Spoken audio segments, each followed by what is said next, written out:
Hey everybody, sorry about the bad quality sound. I'm in a car, so and I can't see the chat this way. I'm gonna see if I can get another device open and can read the chat from that. Yeah, be careful with the devices though. Don't close them, otherwise we'll lose the sound. Okay. All right. Hi everyone. So we decided to get together really just to talk about some of what's been going on with this court case. Maybe answer a few questions at the end if we can.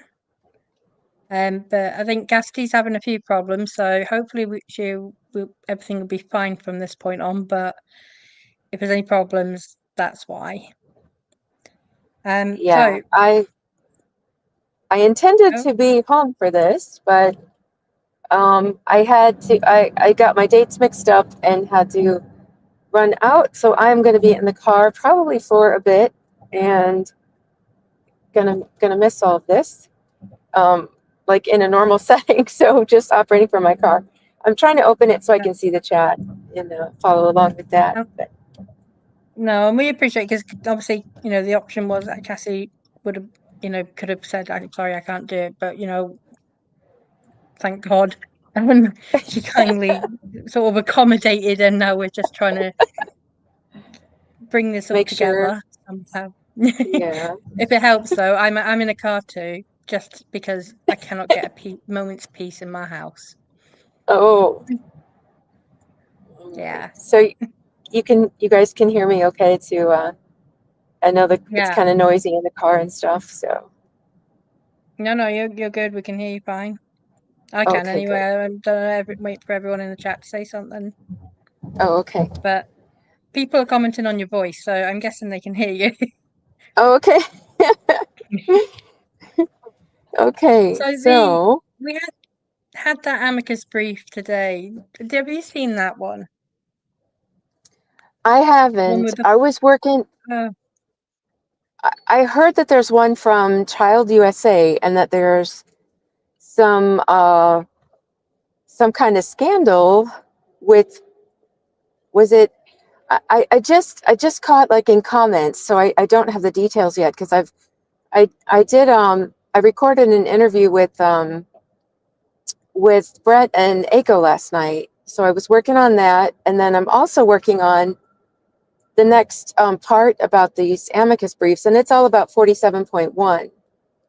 yeah. And so it's a lot of research because there really isn't any case law on that. There's nothing to go on No, with that. So this is gonna be a case of first impression. So yeah, since the laws come into force, no, this has not come before any court anywhere. So this is like a big deal actually, and how this case is treated is going to decide how the law is going to be interpreted in future cases, which, right, as frustrating as these filings are, because they're not normal for district court level, right, and they are very much geared towards supporting. Well, they start it with "We're here to support survivors," but they end it with "We support Blake Lively." So I don't like yeah, that at all. I no, kind not of at all. understand what they're trying to do. We had the Child USA one. So to clarify the scandal that was there, I think previously one of the former board members was investigated. He was alleged to have sexually harassed or sexually assaulted. I'm not 100% sure which, someone. And my Mm. understanding is that the charity actually took quite prompt action. So Oh, if that's that's good. the case, great. That's what you want. Um, Yeah. but But what a so blemish. yeah, today we had a filing with 14 organizations all coming together Oh, in good this one. grief. Yeah, it was charities in New York and in California. And I was just, oh my goodness. It really annoyed me. Um, It's Probably so more than annoying. So is Yeah, it written in the same style where it's like the first yeah, one was just like so pro Blake, not really pro cause? it gets Is it there. It written in gets pro Blake, but initially it's uh, all these other statistics, and this is how, you know, why this law is so important, and arguments that I can't disagree with, and I won't disagree with them. There are right, desperately needed reforms. We there is in the just UK it's not the in this same. We case? need reforms. No, it's not. Right. And this one was specifically fine-tuned to DARVO. This was Oh, all about DARVO. oh, it's so And exasperating. They want this so bad because it's not just the first case, but it's in federal court. So yeah, it will mean so much more to them. If they just do one in California, which is the only state they can do this in, it's still exclusively California law. But if they can get yeah, this passed exactly. in a federal court, it's so much bigger because it will set precedent, and then they can find ways to keep these in federal courts and follow whatever precedent comes from this case. So they Yeah, want it desperately, but it's just such absolutely. a bad person to, they're not even thinking about the consequences of when you have such a plaintiff. It can also mess up their whole situation. Like this can go badly for them. So they Yeah, should be thinking twice about selecting this. I know they want it out there. I know they want it to have its own, standards, and they're probably thrilled it's in federal court, but they're not thinking of, this is not a good case. Oh, that's a no. bad place. And I Oh, they said, hit that same hole. Sorry. Bad traffic. Okay.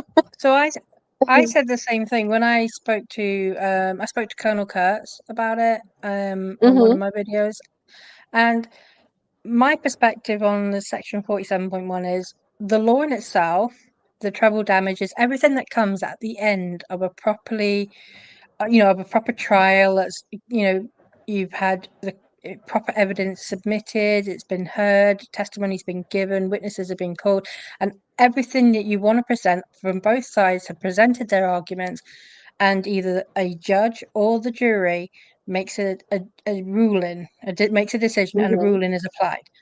So at the end of that, then that's when all the treble damages and everything kick in, the attorney's fees and all of Right. that. And I have got no problem with someone who wins their lawsuit Right. and then is entitled to, then at that point the punishment kicks in. I have an issue with these filings because what they're doing, and Blake Lively has not done this herself, Wayfarer did point that out, is they are saying she should not be subjected to discovery, but she has initiated Right. her own lawsuit and there's going to be discovery there. So I feel like, and she initiated her lawsuit first, so I kind of feel, well, she's already agreed to the discovery process, so Right. what are you It's too trying? late. That's one of Yeah, my points in the episode I'm working on now. If yeah, you're too late, you're too late. So and it's already well underway as well. exactly, exactly. So it's, and shame on them because this case, it's very public. And when you look, Yeah, like the episode I did that talked about amicus briefs, and I know that one was kind of tedious because it was an hour long and it was like into a lot of detail. So it's not everyone's favorite thing to listen to, but the points of it are that when you're dealing with anywhere that has amicus briefs, and it's unfortunate that the district court entertains them without making a law first. Put it in your law code if you're going to entertain it in that court, so that there mm, are standards that match everywhere, so it doesn't change depending on your jurisdiction. And even within the jurisdiction, you have different judges who have different rulings. It's a mess. It's absolute chaos at the district level because there aren't any kind of laws. But when you look at it in appellate courts or in the Supreme Court, those laws are very, very strict. And there's lots of them that have to do with the timing of it. Oh, we're riding next to a train now, which is fun. You know, it has to do with timing, and it has to do with like length. And a big Yeah. thing about the timing is if it's dealing with motions to dismiss or things like that, it has to come in between. So the plaintiff files, for example, the motion to dismiss, and then there's the certain whatever time allotment the defense has to reply. The amicus brief has to come there, you know, and give defense enough time in their reply. Yeah. Like they can't file it the day before. You know, it's a minimum of 7 days from what I can remember. I don't have all of it in front of me, and each, you know, each one is different, but a minimum of 7 days before defense's reply is due, so that they can take that amicus into consideration in their reply. So there is no appellate court or district court that would ever allow these amicus briefs filed at this stage of the game. But because there's Yeah. no law, it's completely up to Judge Lyman to decide this. Oh, be careful when you So say there's no law that covers this. I've been down that road. yeah, it's so frustrating. And you But know, the good thing, oh, go ahead. no, I was just going to say also, normally these amicus briefs are not, normally they're not written either. They are presented orally. Oh, well, we do have them, you know, in written form too. And there's like, when you get to the Supreme Court, the details are very strict. Like they tell you what kind of paper you can use, and they tell you what Mm, kind of cover, what color cover, depending on the type it is. You have to have in the yeah, Supreme Court, you have to have a specific color cover even.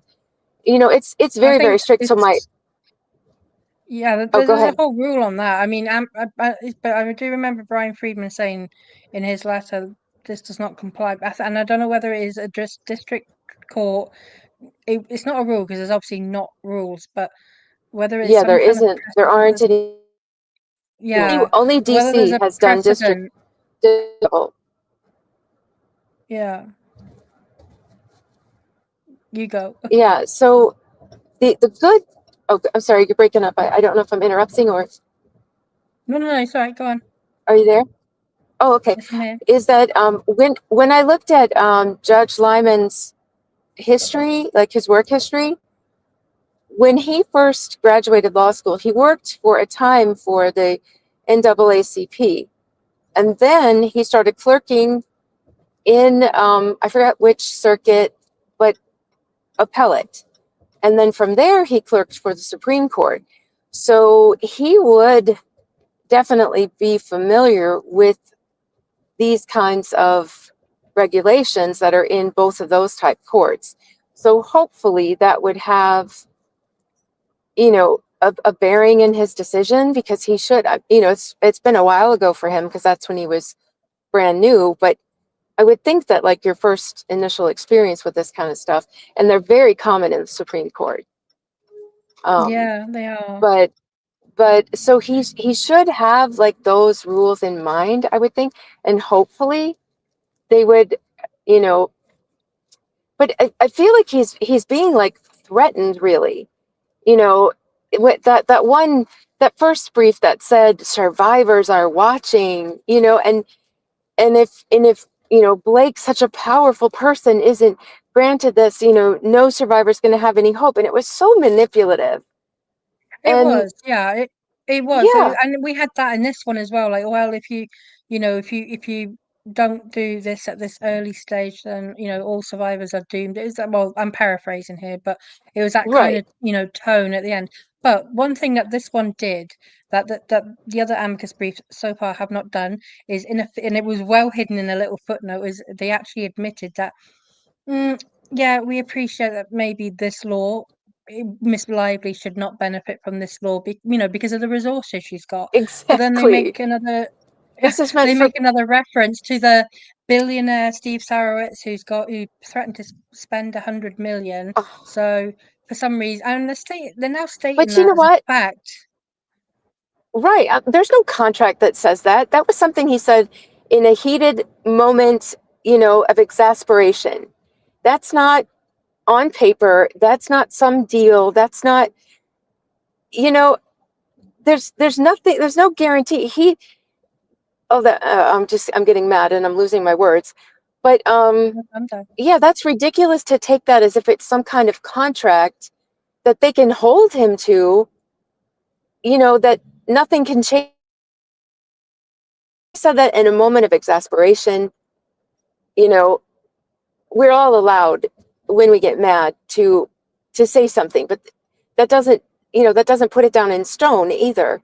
And No. And you know, I'll tell you something else. I wonder if maybe anyone has considered it from this perspective, right? Is that statement, which we don't know who he said it to, when he said it to, what context he was talking about, except exactly, and like you say, it could. We don't even. Well, there's not actually any proof he actually said it either, because if they've not admitted it, and Blake Lively has not produced evidence of it, but that statement was very exactly, recently used in an extortion attempt with a threat to kidnap his daughter. I'm wondering, yeah, I can't help but think, why are all these women and girl protecting charities coming out and throwing that statement around after all of that has just recently happened? I feel like it's yeah. irresponsible. It is irresponsible because, are you for all women or are you for Blake Lively? Exactly. That's, What yeah, about his wife? What about his daughter? She's just a yeah, young college age girl, having her life threatened. What exactly. about her? What about all these other women? It just makes me so mad. She is not the candidate for this, but they're all in there. And you know what drives me crazy too is I have the recordings of when this was still a bill, the 933, trying to get passed. And I've got the recordings of the woman and the man who wrote this law, and they were always the ones calling themselves the authors of it. They were always the ones speaking before the Senate. And now it's like all these names, I don't recognize these names. They weren't there. And they're saying that No, they helped draft and champion. And I'm like, no, you didn't. You no, they know, didn't. you are not the author. I've seen the authors speak. I have recordings of them speaking, and it wasn't you. It's everybody is so involved in this, and I think a lot of it is self-promotion. They want to promote themselves, they want to promote their organizations, and you know, be able to use this later in their own cases. It's it's just so it's so yuck. And there is another aspect to this, because I've been kind of, today I decided to forensically look at things, and I was like, well, what we're talking about here is an investigation. So, like, when you you enter into a lawsuit, right? Both sides collate their evidence, bring it together, go through the whole procedure and process. The judge decides how evidence is brought in, what's proper, what's not proper, etc., what's excluded, and everyone follows a set of rules, and everything is carefully managed, and then the trial begins, and that is even more carefully managed. So you would expect there to be fairness either side. And what is really troubling me, right, is what the bit that, and this is not, I mean, in fairness, Blake Lively herself has not come out and said this. She is clearly evading discovery on her own, in her own Mhm. way. But these Amicus briefs are all saying the same thing. She should not have to go through discovery. You need to stop this now and dismiss her, is what they're saying. But the thing is, right, is the discovery part of it, and that's no different to like a proper investigation. When Mhm. if she'd gone to SAG-AFTRA, if she'd gone to the EEOC, if she'd taken up the CRD on their offer to investigate, and even the private investigation that's going on now that Wayfarer have, because of their legal obligation, have initiated, then Mhm. someone would have looked into her claims. Someone would have got Wayfarer's side as well, collated evidence, everything that a lawsuit does, and then published findings. made a Mm-hmm. decision, had an outcome of some kind. What Mm-hmm. they're calling this discovery abusive, right? And I have a big Oh, problem with that because yeah. they're not Everybody, asking, sorry.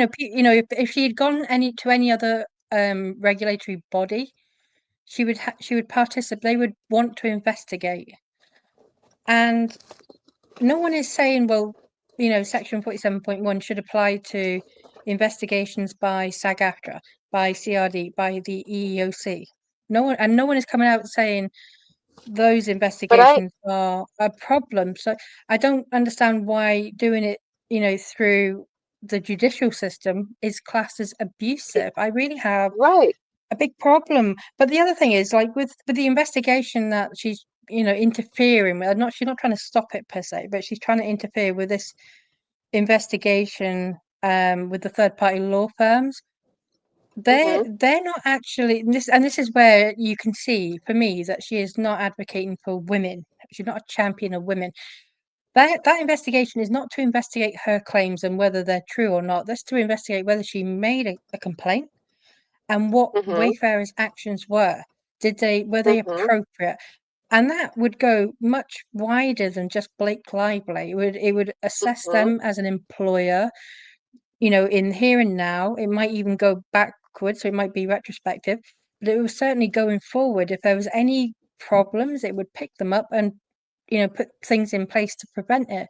And I don't understand why she is stopping all of this.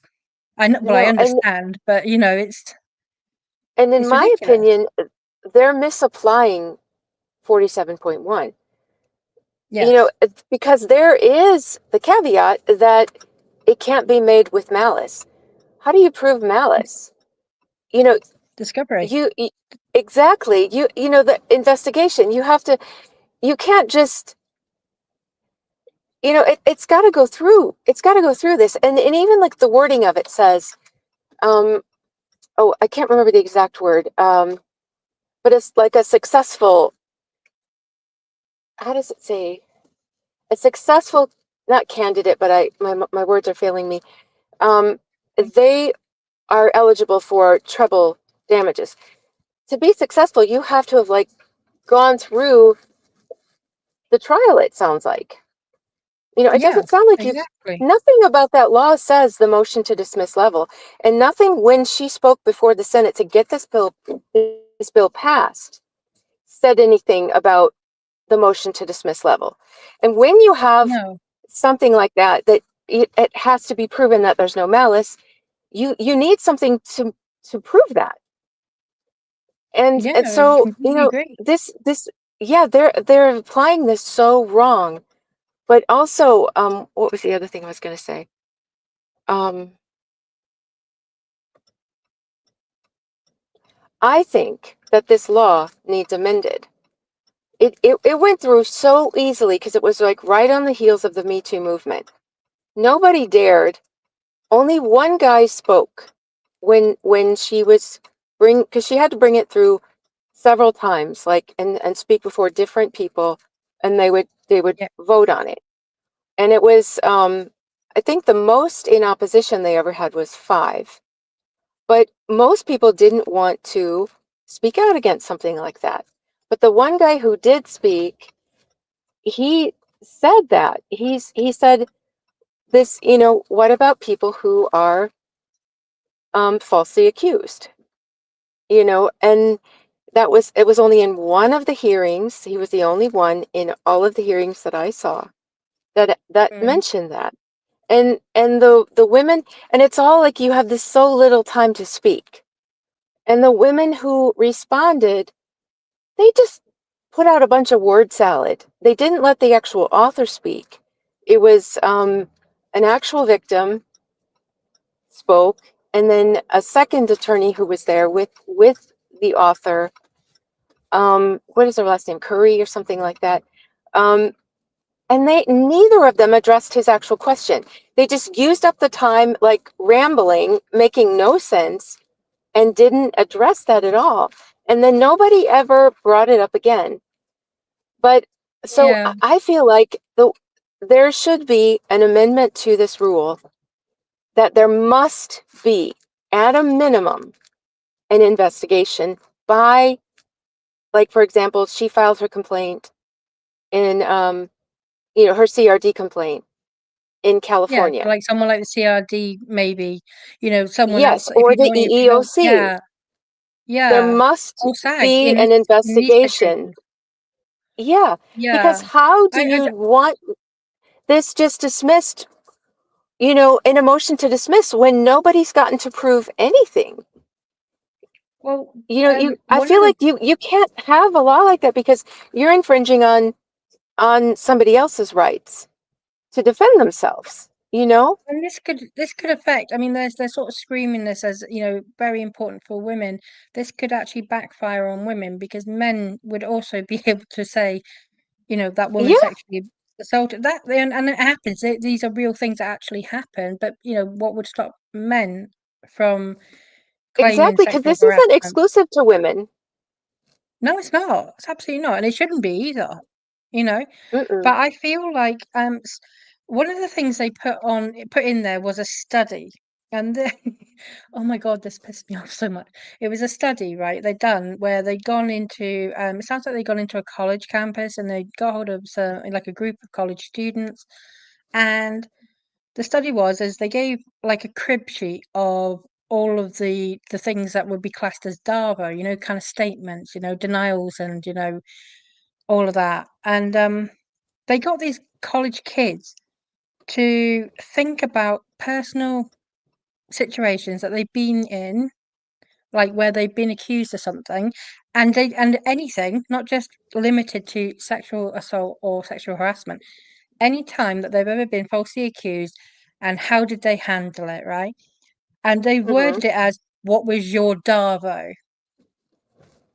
And I was like, but DARVO is a term that is attached to sexual harassers, sexual abusers, domestic violence.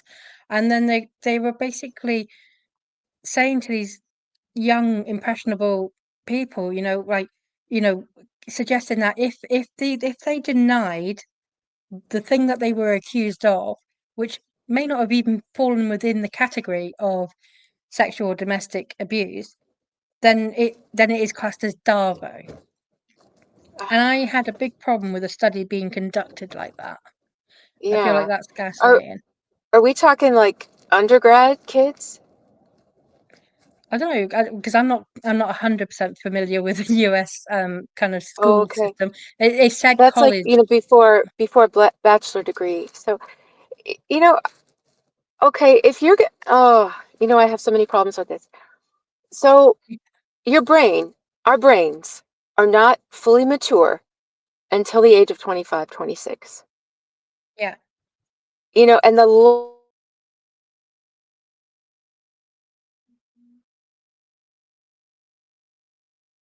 to develop and last and our brains should develop first, but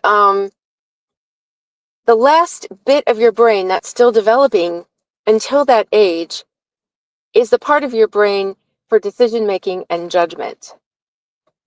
Don't yeah. base a study of such importance on kids whose brains are not fully developed yet. If you want to talk about simple topics, go ahead and go to college. Not something like this. Well, exactly.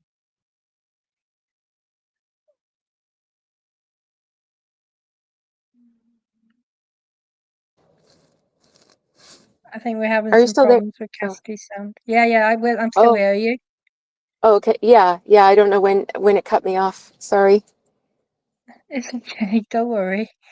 Um, the Okay, I the other see in the chat someone said it's an undergrad study. So I don't know where that left off, but I'm saying something, if you want to ask them about what they like to eat, or what to wear, or semi-serious topics, but a topic this serious that has this much writing on it, don't ask, kids no, without and fully developed then brains. yeah, and then submit that to a federal court as evidence of Blake's What? lively, Yes. You know, It I mean, was, it's yeah, it's that's fine wild. if you're doing a like a socials type of study, you know, but not something this important. And that's not to No. say that, And you know, there aren't people that age that, you know, are smart or have a clue, but it's just not the proper it's just not the proper setting for such a study, in my well, I opinion. mean, the majority of people who this law is going to target is going to be women. That's a fact that I am not prepared to even try to argue with because I know it's true. But they are It's not going to true. Yeah. be. It's not going to be college level women. It is going to be, adult women, married women. Women who have Mhm. children. Mhm. Between the in early 20s all the way into the 40s and 50s, and there's going to be wriggle room both sides. You're going to get some that are younger and some that are older. Yeah, Mhm. absolutely. But I But to couldn't base the believe that entire was, study on that age group is ridiculous. yeah. But to actually say, right, if you deny whatever this is, like, you could be accused of cheating on your exam, like, and if you try to argue it, appeal it, is this all going to be called DARVO now? Like, what slope are we starting to, you know, Yeah. slide down here? Because I feel like, this one, the other, I think last week I said, well, this could be applied to, this kind of precedent that you can't have discovery because it's abusive and all this stuff. Well, we could start branching that out into other different types of laws away from just, you know, sexual violence and sexual harassment. Mhm. But now also, we the inability, because that is what it is. It's basically paralyzing someone from saying Defending no. themselves. I want to defend myself. I want to. Why? Where's my right to speak out that I am being falsely accused? Because he's being silenced now. Yeah. I mean, this is just crazy. And I feel like, someone put it on X. It's not my comment, but someone, one of my friends kind of reposted it, that what these amicus briefs feel like they're out trying to argue is that it doesn't matter whether Wayfarer or Justin Baldoni are guilty or not, and Mhm. it's starting to seem like they are prepared to use them almost as a sacrifice as part of Mhm. some gender war ideology. Mhm. Just to And get I'm this passed. Yeah, or not passed, but it's passed now, but just to get it on a court record, and especially a district court record, because then yeah. it has the potential to go everywhere, every state. Yeah. Just get it in federal court somehow, and you've got it. You know, And you crazy. had then that with the typical thing you had with all of this is it started off as, well, we just want to be, we just, we just want to give a voice and assist the court. And it starts off like with this kind of, okay, you've got some knowledge, you might understand the situation, let's hear what you got to say. But by the end of it, they are, referring to Wayfarers, quote unquote, meritless claims. So now, how They've can already anyone make convicted him. uh, uh They've already convicted him. exactly. Like, we've not seen the discovery, we've not heard the evidence. What we have seen is the complaint and the counter complaint. And, I know there is a huge volume of people who at the start of this had never even heard of Justin Baldoni, who Mhm. they started off supporting Blake Lively from her complaint. They saw what Justin Baldoni and Wayfarer put out and the evidence that they brought, and a lot of people shifted because of the evidence. But That was me. I'm open to changing my mind again if some evidence comes out somewhere Me that too. they did. Yeah, you have to be. But like, I mean, we're not even finished discovery, let alone anyone actually seen it other than the parties themselves. But, Mhm. they're kind of stating as fact that the claims are Mhm. meritless, that they are Mhm. baseless, and all the amicus briefs have done that as well. I feel like Brian Friedman had a point. There is improper witness testimony effectively going in on this. Yeah, it's so messed up. And what was the other? Oh, and I think because the timing is so strange. I think, well, this is one thing I said in, it's two things. One, I said in my episode that this is like another chance at more motions to dismiss, because you're limited how many, you can, they've already done all that and she's waiting, hasn't heard. So then they tried sanctions, still haven't heard. So now they're doing this, and it's just more documents that basically are motions to dismiss, for her, specifically for her. It's ridiculous. But the other thing is, I think they're trying to schedule her deposition, and she doesn't want to be deposed, and so she's trying to Yeah, get out of it however she can, and she's getting desperate. Okay, we're I trying completely to agree. park here, sorry. So can you hold on just a second? Yeah, no, it's fine. Okay, sorry.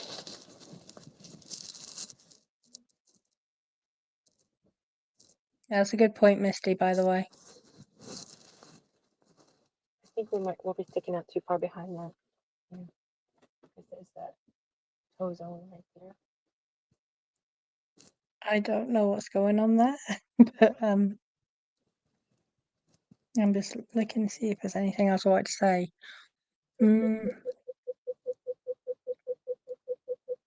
Yeah, you can try that, and if somebody comes out, just leave.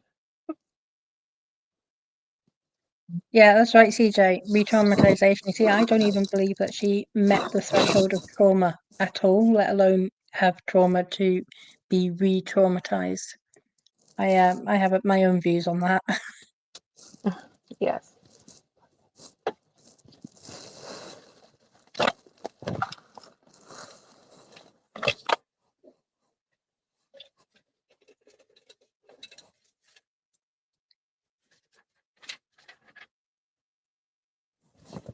I think Zach might have had a point though, with Blake Lives Matter. I really want him to put t-shirts out with that on.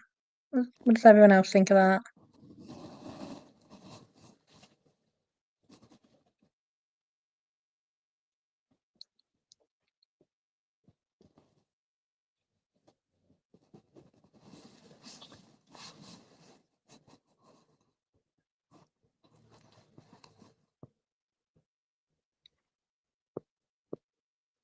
Has anyone got any questions?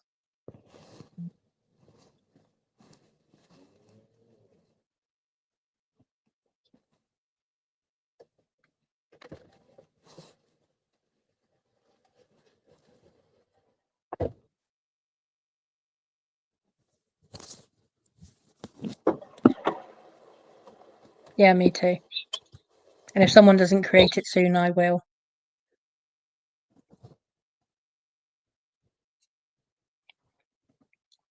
Okay, I'm back. Oh yeah. I've forgotten where we were now. Yeah, well, I think we were kind of saying this is a horrible. It's a good intent law, but like everything that starts with a well-meaning, i- intended kind of change, to correct a wrong. I feel like every time someone does that, ends up going too far and hurting society or part of society. Oh, I think she's lost. Sorry. Um, I don't. I'll wait a bit, see if she comes back. So whilst I'm here, I will just mention as well the judge's ruling on the Edgeworth subpoena that Jones works upon. I do actually agree with him. What Wayfarer were supposed to do technically was to say that for each communication, why they thought that the crime fraud exception applied, and they didn't really. They kind of had a oh, hold on, I think she might be back. They had a blanket kind of crime fraud exception. So yeah, Cassidy, you there?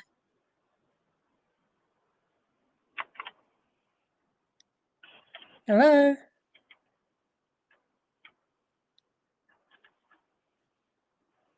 hold on. I saw a question there.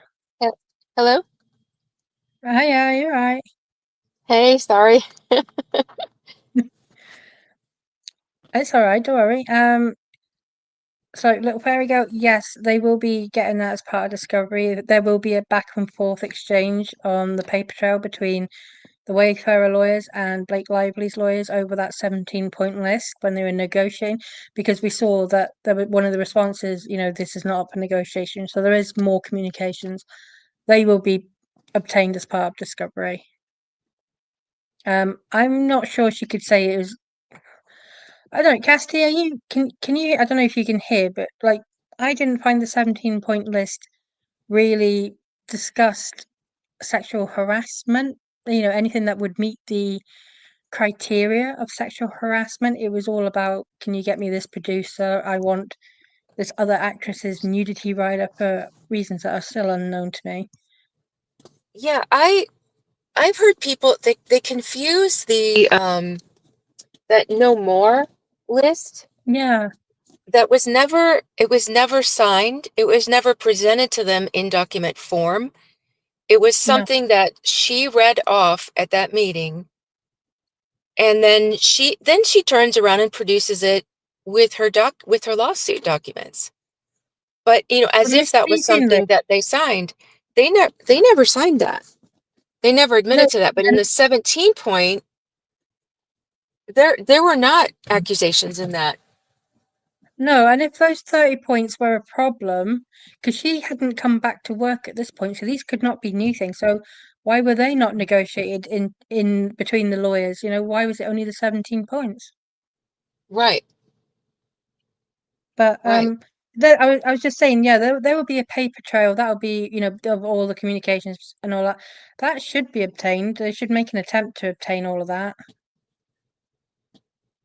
I mean, Yeah, Wayfarer will certainly have it on their side anyway, yes, so that will yes. all And come in. Uh, yeah. But I didn't see anything in that 17 point that rose to the, because this is important, right? Whilst actual malice is important for this section 47.1, also the claims themselves have to meet the legal definition yes, of sexual harassment. You can't just say, well, he said my director called my character's clothes that he purchased, by the way, sexy, or because he was, because the director is describing a look he is wanting for his character. yes. So And you can't she had just you told can't him say that was the you're look she wanted. She, exactly. She said she wanted that, so she can't sit there and say that made me feel so distressed that I didn't get out of bed for months. That's just laughable. But it's just ridiculous. So when I look at the 17-point thing, there's a lot of he saged the set, he talks to dead people. I want, my husband's director, my no producer, my husband's editor. I want to be able to approve the body doubles, the stunt doubles. And it's just a lot of I want, I want, I want. mm-hmm, But there's no like I feel uncomfortable. I want access to my mm-mm, privacy. I want you to take any kind of, like courses or mandatory training on, like, I don't know, like sexual harassment awareness course or anything like that. I want to only have one point of contact with a person because these other people have made me uncomfortable. None of that was in the 17-point thing. So I'm sitting here trying to work out how has it got anything whatsoever to do with sexual harassment concerns. And for me, it doesn't. That is all about how she managed to get her PGA mark. mm-hmm. Exactly. I don't know. Yeah, I feel like that's what that was. And the 30-point thing, if that had any serious relevance to her, then that should have been what they drafted for them to sign, not the 17 Mm-hmm. point one. Right. But Yeah. yeah, It's in they in her lawsuit, she said that she complained back May 2020, not in the lawsuit, when they were trying so hard to dispute that investigation, which I feel like is one of the things that triggered a lot of these amicus briefs too. But yeah, one of the things they mentioned about oh, sorry, about the investigation, was that, oh, this is too late. This complaint was filed back in May of 23. And so, I went back through the timeline again to see what are they talking about. And that's when she complained to Sony about COVID. Um, Yeah, she got the first assistant director fired, yeah, and that was a woman, so much for like a voice for women, right? yeah. And then there was the mention about Jamie, and they met and they talked to her about it, and they asked, do you want, did she want to file a complaint? She didn't. And she said, I know you weren't trying to cop a look. And then that was supposed to be the end of that, but she brings that up again later as if it was never Be- addressed. But be- there was no sexual harassment claim made in May. No, because even if he looked at her anyway in that instant, by turning around saying, "I know you're not trying to cop a look," well, then that kind of moots the entire sexual harassment element. She's Yeah. admitting herself that it was not an action, with an intent to be sexual or to be harassing her. It was an innocent mistake, and there will be. That's why this needs to go to court. This is why these claims need to be tested Mm-hmm. because it's just oh. mm. We need you need evidence, and more than that, right? Is Wayfarer have got evidence, and the level of evidence they got is they could bring in the intimacy coordinator, and Mm-hmm. say, right, well, did you ever meet with Blake Lively? When, where, how often? Who, the scenes that were actually filmed, whose ideas were used mostly, etc., etc.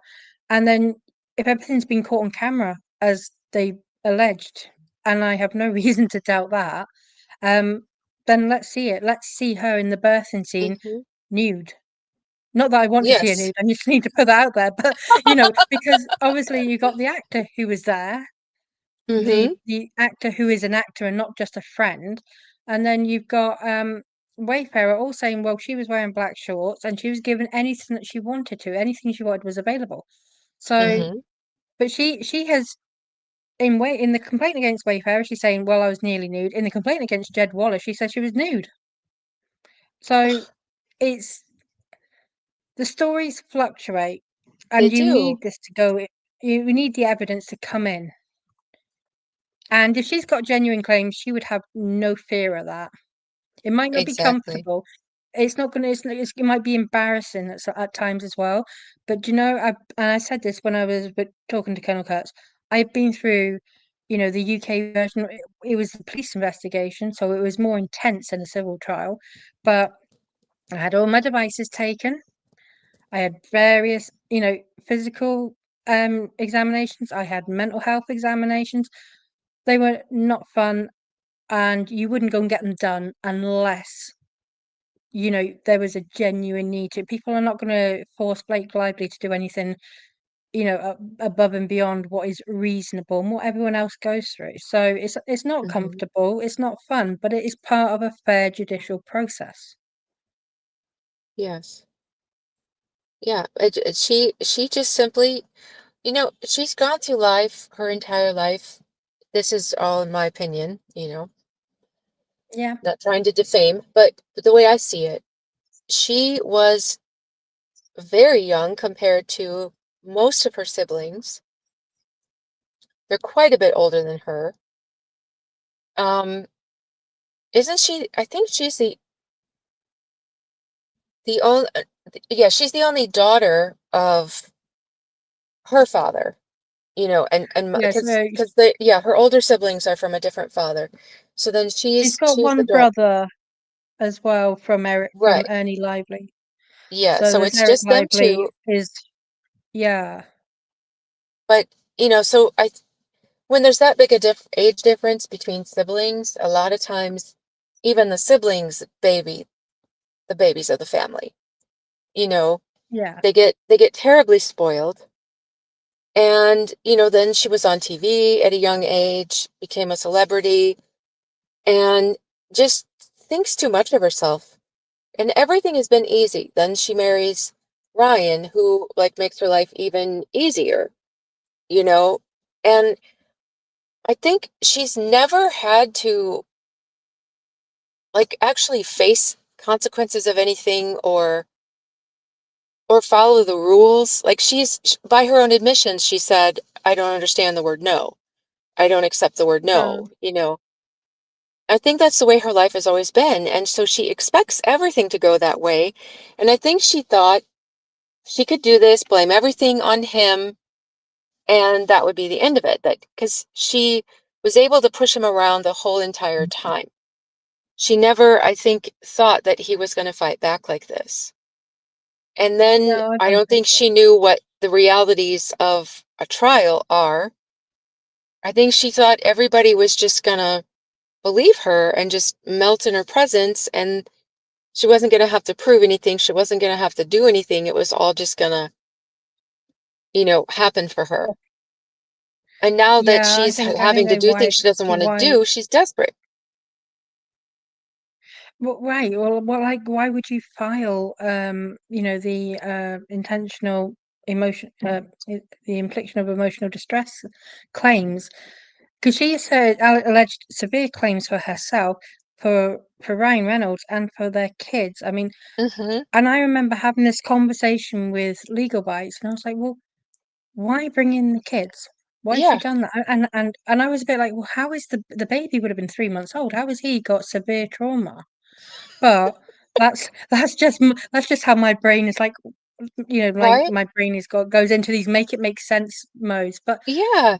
I was like, You why don't would you tell bring? kids that age stuff like this. You No, don't he wouldn't destroy their understand. world because But someone said I, your self tanner smells good.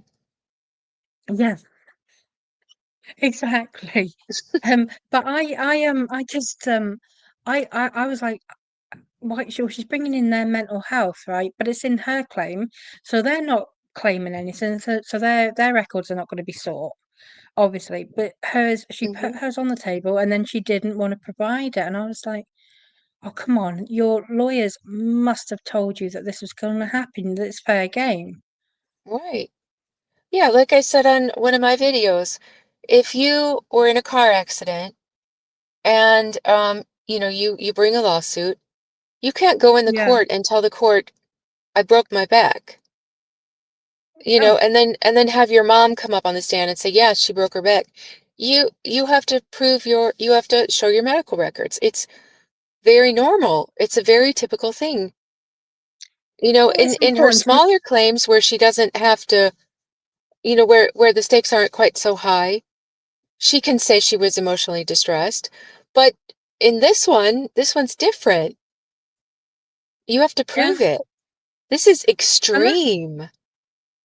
I mean, yes, because and that's quite a normal thing as well, because there are around a number of reasons why that is. That is, because, well, firstly, if you're going to be looking for seeking, damages for these injuries, then the other side are entitled to know what the damages, what's the injury, what am I paying for here, Yes, what have exactly. you what diagnosis, what treatment are you on? How much effort are you? Because she's got a duty to mitigate all her losses. So, Hmm. are you going to the doctor? Are you going to your therapy sessions? Are you missing any? Are you, not complying with any medication or any advice? But also, is there a pre-existing condition which may explain this? Is there a pre-existing which may be Hmm. exacerbated by this? And because if there's something pre-existing, that can normally reduces the award because there's Yes, contributing factors, because but also, like in England, we call it the thin skull rule. Like you don't know, how someone is going to react. Like that someone may be quite fragile because they've got, hmm like like a mental health problem, a hmm pre-existing mental health problem. And if you do something that exacerbates that, then, the fact that they've reacted worse than say, a normal, reasonable person who didn't have that condition would, then that's not their problem. You should have been, mindful that, you don't know who you are, doing this action to. So yes. I That there are so many reasons why the medical records now, because she's made those claims, why they should come in. And I think Judge Lyman made absolutely the right call that If you're not going to bring them, then you're not going to Mm-hmm. claim for them, Mm-hmm. and you're not going to bring I was you're so not bringing happy. your evidence. Yeah. And that's why in the charges to the jury, it's so specific about this, and Yeah. it says a reasonable person. So Yes. it's not okay, this particular plaintiff, because there may be something that causes them to, what did you say they call it, a thin skull in England? That's Yeah, funny. it's called the thin But skull rule. Yeah. so if you have that sort of fragile plaintiff, well, the world can't bend around you. It has, the standard is still a reasonable person. Yeah. So Yeah. that, the And standard goes by that. that's where it is a bit different between UK and US law. In the UK, they do sort of say, look, actually, not everyone is going to, be thick-skinned, or, is going to, not everyone is going to, you know, bounce back as quickly. So we have our rules are more, well, that you don't know who you're. I don't know. If you bully someone, you don't know what their fragility is, or what their past experience is, or any mental health problems that they've got previously or present. So, if you exacerbate an existing condition, or that injure them more severely than a normal person would be injured, then you will pay the extra. And it's a nice way to kind of showcase slight differences between UK and US law, which I always try to do where I can. I'm just really Hmm. quickly going to sort of answer this question. Yes, so the judge mentioned the Bancham thing. All he said was that Wayfarer kind of brought it up in the letter about the Edgeworth subpoena, but they didn't explain how it met the threshold of being a crime, essentially, which is not an unfair thing for him to say. Hmm. Um, we can all see that it's immoral. That's not the same standard as it's a crime, which is what the exception. That's it's quite a high bar to hit. So, and it has to be a high bar because you are overcoming some of the most, the most absolute privileges, like attorney-client and work product privileges. It's incredibly Hmm. hard to pierce them. So this is Yeah. one way to do it with this exception, but to get there, the bar is incredibly high. And I agree, Wayfarer didn't categorically state, well, it's a crime for these reasons. I don't know. What did you think, Kirsty? Sorry, we're sorting something out about getting lunch. Um, yeah, you were telling me about it. I haven't gotten to read it yet because I was working on Okay. this other stuff and then I was getting ready. But you said that it can still like be gotten through Stephanie Jones or through the phone companies, right? So they can still. Yeah, there'll be other ways to get the info. So what they want is the information from the data extractor, the people who came and searched Jen Abel's phone, laptop, the people who Hmm. allegedly held her hostage in Jones Works. Now they've removed the false imprisonment claim anyway, but the information on the phone and the data, Stephanie Jones will have to provide it. They could get it from Apple because it was attached to an iCloud. They could possibly get some of it from Verizon, who were the phone, the network provider. So there will be other ways they can get it basically. But the judge has said no to this particular route because the pleading it wasn't specific enough, and it didn't make the point hard enough, and I can't disagree with it. And oh, what was I going to ask? Oh, I forgot what I was going to. Oh, so I saw in the comments somebody mentioned the the Van Zandt subpoena, the Yeah, sham that's what we were subpoena. talking. So Yeah. is there still a way? Because the phone records aren't going to have anything related to that stuff. No, So they're not. No, so that's not related. So we okay, so the that we has know nothing to do. No, because the subpoena was for records which included the phone information, but the subpoena, like the information about the subpoena, he's not thrown that out, like, because it's not been formally, not on the docket that we can see. I have no doubt that there are conversations that are happening over the phone, maybe behind closed doors, Mhm. about the Van Zandt lawsuit, the subpoena, and probably the whole thing with Taylor Swift, in all honesty. We're not seeing that publicly right now, but no, he just referenced the fact that Wayfarer referred to the Van Zandt in the whole thing there with the lawsuit and the subpoena as their basis for why they should be able to overcome attorney-client privilege and work product privileges for the Edgeworth subpoena, and they were too general. They were so. But no, he has not shot down anything to do with the Van Zandt stuff at all. It was Okay. just a brief pass and reference that, well, this is what Wayfarer's argument was, and that's all that is. So there's no decisions Okay. being made on Okay. anything That related to Van Zandt. okay. So yeah, that scared me because I haven't read this yet, and I know this was about the securities.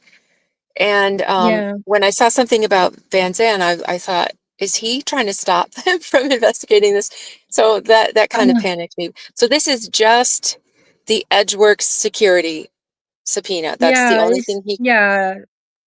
it's the data extraction company, the forensic IT company who were the ones who extracted all of the information off Jen Abel's phone.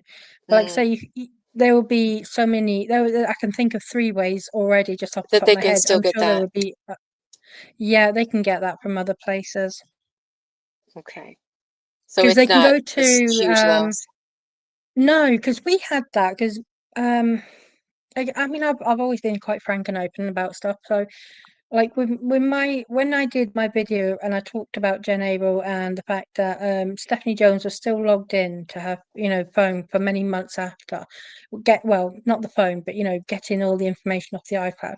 And I said, I was talked about my ex-husband, and when the police went through my phone, there was over 70 monitoring apps which controlled everything from just location right down to he could control the phone and make it do things, even if he was miles and miles away. You could do it remotely, send Oh, messages and take photos, and it was just crazy actually what was on there. And wow. he had wiped it completely, and I can't remember the name of what he did. It was more than a factory reset. It was something that even the police, their forensic um things, that they couldn't have retrieved it either. Um, Wow. but what we did was we managed to get the information another way. We went to, so like I had a Samsung phone at the time with a Google account, Mm-hmm. and Google keeps a log of the date and time an app is is searched for or downloaded on your phone. Mm-hmm. And we saw what was being added to my phone in the middle of the night while I was asleep. And they could prove I was asleep because there was a camera on me, and they had the footage of that. And it's absolutely wild. So they saw him on, sitting with my phone at the date and time and correlated it all. But Wow.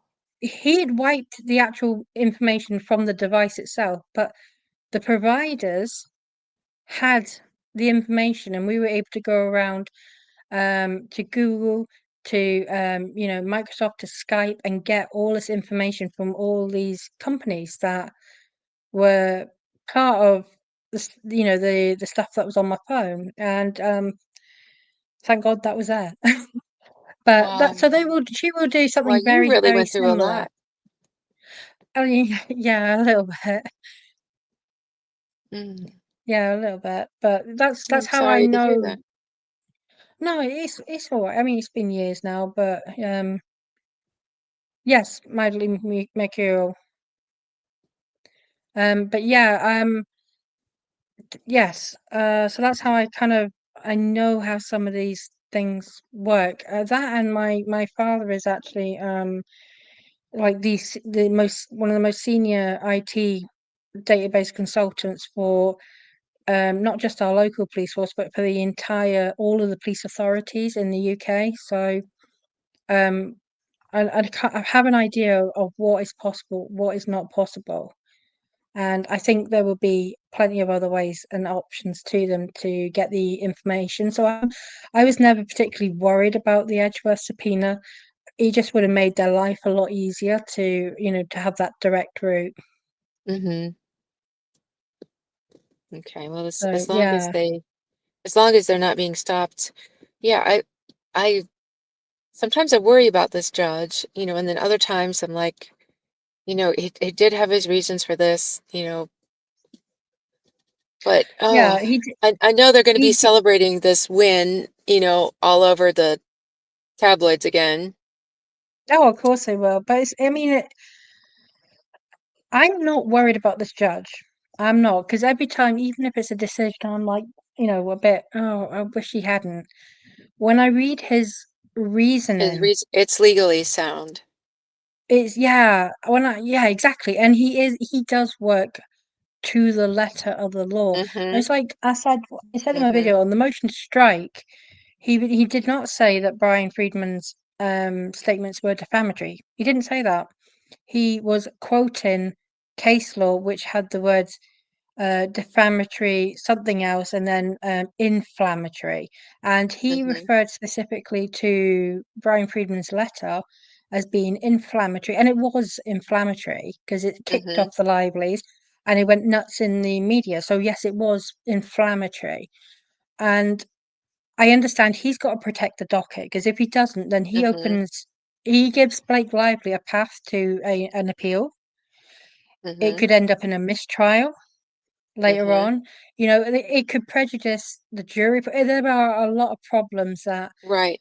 for the sake of leaving that letter up there, Brian Friedman could have gone to him, you know, with over a telephone call Mm-hmm. quietly and said, "Look, I've got this concern here," and brought his attention to it. So I can understand why he got annoyed. I understand what Brian Friedman was trying to do, but it did set off a chain of events which could have compromised the case. Right. So the motion to strike was fair. It was Um, fair. And it didn't it belong on that wasn't. docket. It was a No, DC thing. So, yeah, exactly. It wasn't even his problem really. But I mm-hmm. mean, and everyone keeps saying, "Oh, he really told Brian." No, he didn't. It was a letter. And if he really, really wanted to make an example and was really that pissed off, he would have sanctioned Brian Friedman there and then. He wouldn't Mm-hmm. have. You don't need the libraries to write a letter to say, "Can you please do this?" Mm-hmm. The judge could have done that straight away and said, "Right, you know what? I'm going to Right. sanction you for this." He didn't. He just said, um, you know, this is inflammatory. It's not the right arena. And he basically pulled them apart and said, "You two are acting like toddlers. Stop fighting." Is That's what I read. But the warning at the end, though, was very much. It wasn't just Brian Friedman. If you do this again, you'll be sanctioned. It was if any information Any, hits the docket again that is inflammatory like this, then potentially any party could get sanctioned. mm-hmm. Yeah. So yeah, Yeah. I hope he does something about these amicus briefs and quickly, because it seems yeah. like more Well, and more people are just going to keep piling on. How many well, pages that's was what this I said. new Do you one? know? Oh, it's 50 pages long. Well, it's 45 for the actual memorandum. It's 5 pages of a letter saying, "Can you please accept this?" But saw someone. It made me laugh actually. Someone on X said, "Well, the next lot to file an amicus brief will be the donut shop." That well, It's so that made funny. me laugh. But I mean, that's extreme, because the standard is normally in the other courts half the size of Yeah. the motion. It shouldn't be that long, No, it shouldn't you be know. that long. But I mean, in And then fairness, when like, you're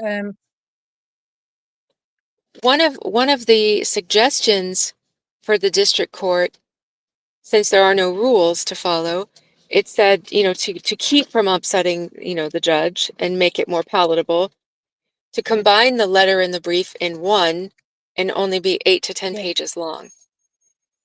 You know, Yeah, because I mean, I this agree. his stuff, it's so much bigger than the appellate court. He has so many more documents coming in, so much to balance. Why are you throwing, well, how many pages was that last one from Child USA? It was about they've all been, including Elise Dorsey, which is, and she's only speaking for herself. Yeah, Um, they are, you know, they're all hitting around the 50 pages, between 30 and 50 pages each. I it's know the charity ridiculous. ones, the two big charity ones have been in the 50 pages. I think it's over the top. It I really do. I is. think it's far too much. And when people say, like, people say to me, well, how did Wayfarer, how you know, they're experienced lawyers, why did they not properly argue for the Edgeworth subpoena? Look at everything they're doing, right? They got all these motions being filed left, right, and centre from all of the lively bunch from Jones. They got all these responses that are due. They got things that they're being hit with by surprise, like these amicus briefs. And that's just what we see on the docket, right? What's going on behind the scenes, they're working 10 times even harder because they got Yeah, all these meet and confers, they got all these various letters, they got to have conversations with this, that, and the other, they got to collate all the information that is due to be exchanged as part of the interrogatories or, right. you know, the The discovery. discovery. They got to, yeah, they got to make all the requests to the various witnesses or Yeah, they're scheduling companies who depositions. They're, yeah, I mean, oh my God, that's why, I mean, all these, they're adding new lawyers. It's not that they're pulling out smoking guns. Like for me, that this thing with the lawyer that used to work for Venable, I know the storyline run with, oh, they brought in an ally, you know. No, she just used to work at a different law firm once upon a time, but now yeah, and she's they been need working help. for Friedman's firm. Yeah, they need help, so they're adding more and more lawyers to the docket to help them. But I mean, she's been working for Friedman for a number of years now, long before this case. There's no smoking gun for me. It's quite normal to see lawyers who've got work history at other law firms that are also involved in the same lawsuit. I don't know about you, I'm just not fazed by that because that's just quite normal. Hmm. But yeah, so they're adding more and more lawyers because, you know, I can't imagine a situation where and I think it's been deliberately done as well to snowball Oh, it all of this is. This is filings to try and definitely, overwhelm them. it's It's an a evil strategy. tactic Yeah, literally bury them, you know? ironic, isn't it? Hmm. Yeah, because the word bury was used in the New York Times article. Oh, and Turn right on oop, East Ontario Street. I didn't know that, CJ, thank you. But yeah, it still precedes this lawsuit, though.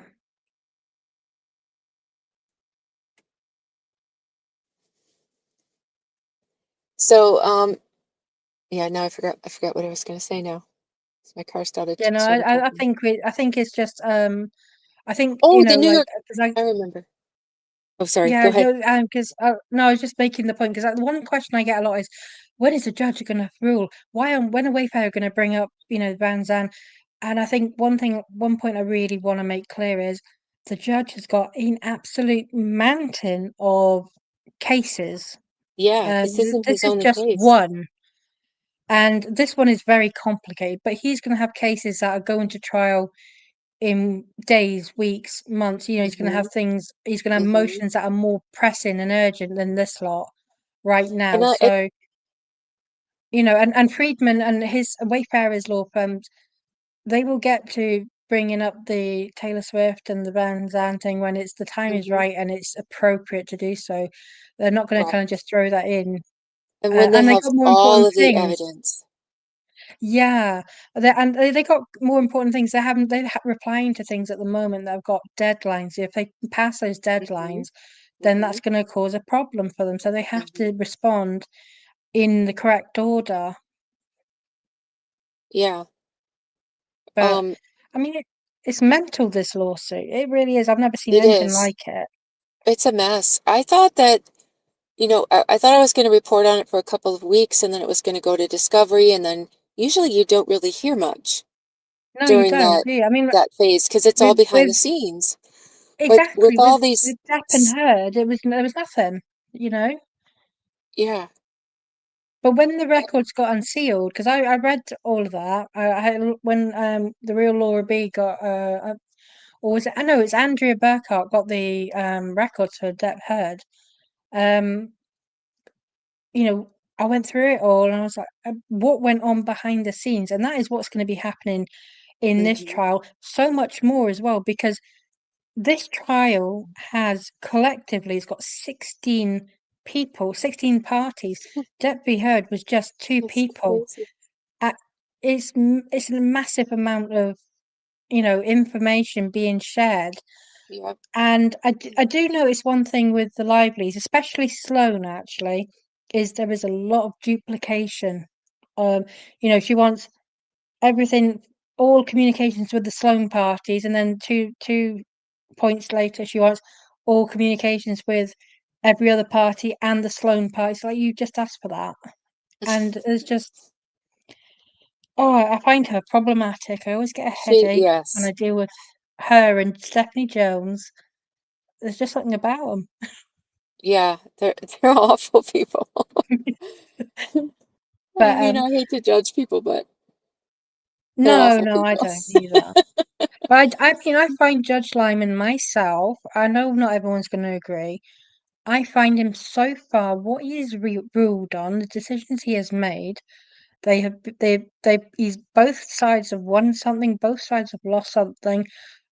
When I read his reasons, like initially when I go straight for the actual decision, and Mm-hmm. I'll be like, oh no, you're not serious, and then I'll read it, the actual order, and I find myself unable to disagree with him too Right, much, right. because what he is saying It's legally is sound. true. Yeah. It is legally sound, and I believe that I don't think he's pro-Lively one bit, and I think actually the motion to strike, if anything, it proved that, because he could have left that on the docket and denied it, right? And then everyone would have thought, Mm-hmm. oh great, Wayfarer have got a win. But no, because then at some point Lively could have raised it as a point of Mm-hmm. appeal, Mm-hmm. and if she Yes. loses this case and Wayfarer actually win, it puts that win at risk later on. Well, Mm-hmm. that's not worth it. It's That not would worth never have it. been worth it. Mm-hmm. No. Yeah, So he I was seems very quite, by the book, very slow and oh yeah, patient. Like, and I'm so glad. I wanted those, I wanted everything done so fast. I want, like, when's he going to rule on these? But the yeah, fact that he hasn't has been super good because he's been able to sit back and see all this nonsense. The sham lawsuit, got revealed. yeah, A lot of exactly. things. I mean the motions to dismiss, though, I say this to everyone, the motions to dismiss are going to be the last thing, because if you're considering, and he has to consider with each one, he's actually considering, am I letting this person out of this lawsuit or not? Mm-hmm. And that's a massive decision, because if It he lets is. them out, and unless it's without prejudice, they're not coming back in. They can't be brought back in. Mm-hmm. Um, so And if it's he a big does it decision. without prejudice, there's going to be motions, there's going to be amended Yeah, complaints. exactly. It's going to start all But over. exactly. But if he lets them out, like, the New York Times, I think, was the one where I thought, oh, you might let them go with prejudice, which means they cannot be brought back in Mm-hmm. at all. And there's actually a really good case. Like, when I started following this, I thought, oh my God, there's no way you're going to pin them down. The anti-SLAPP law is too strong. The Mm-hmm. reporters' rights and privileges, the journalistic integrity, and all. They've not been successfully sued in over 60 years. This is going nowhere. And then you had the things. You had the metadata. You had, you got some evidence of collusion. You got the Mm-hmm. interview, Megan Twohey's interview, where she kind of makes references to things that she was reporting on that were outside the Mm-hmm. CRD, and she states Mm-hmm. things as fact instead of an opinion. And I thought, oh, do you know what? You might actually have them here. Yeah, And then with the Van Zandt subpoena as well, that being dated the 1st of October, the metadata being dated the 31st of the same month, right. I thought, well, you can start linking collusion here. Yes. And That's what I want to know. I want to know yeah, when the New York Times was initially contacted for the first time. Did yeah, she go to the New York Times, or did Leslie go to the New York Times and say, we got the story, Sloan and did they it on say, their oh no, behalf. you got to get, a lawsuit for us to do this. And then, did they have anything to do with that sham lawsuit? But I think it's Yeah, really telling that last week they added an attorney. Did you yeah, see yeah. that? The New York Times did. I heard about it, but I haven't looked into it too much. So yeah, That's they added interesting. one. So that tells me they're a little worried they might not get dismissed. Because why would you? I mean, their discovery stayed right now. And he Yeah, had said at that hearing a couple months ago that he was leaning towards dismissing them, and that's why he stayed the discovery. So yeah. it could be And they're I starting wonder if to the get, Van. there could have been Sorry. stuff uncovered in discovery at this point that Oh yeah, showed yeah, communication with them before the sham lawsuit. I mean, there could be reasons that they're being told, uh-oh, they've got this communication, and yes. it could be a lot of things. Well, this is it. I do wonder if I mean I wonder because didn't we've not long found out about Banzan, and there's been questions raised about what subpoena, what evidence were the New York Times aware of the subpoena? If they'd looked at that subpoena and it had the parties Banzan Inc. and 10 does, then Mm-hmm. a publication, an outlet like the New York Times, which has reported on thousands of cases, tens of thousands of cases, right? So they know what they're Mm-hmm. looking for, and they need their due diligence, right? So they've Mm-hmm. been presented with that subpoena. You would have thought the first thing they would have said is, "Yeah, but what's the link to Blake Lively and Justin Baldoni?" Yes, And that's and what I I think, said. yeah, and I think they are going. I think that may be why they're getting a bit nervous. They brought on another lawyer because Mm-hmm. I think that the They, the they know discovery of. accepting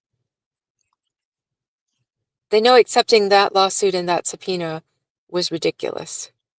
Yeah, so I mean that's why she went and got the. I think that's why she went and got the Mm-hmm. CRD then to kind of cover that. Like Mm-hmm. yes, we'll prep it for you, but find another way to make this legit.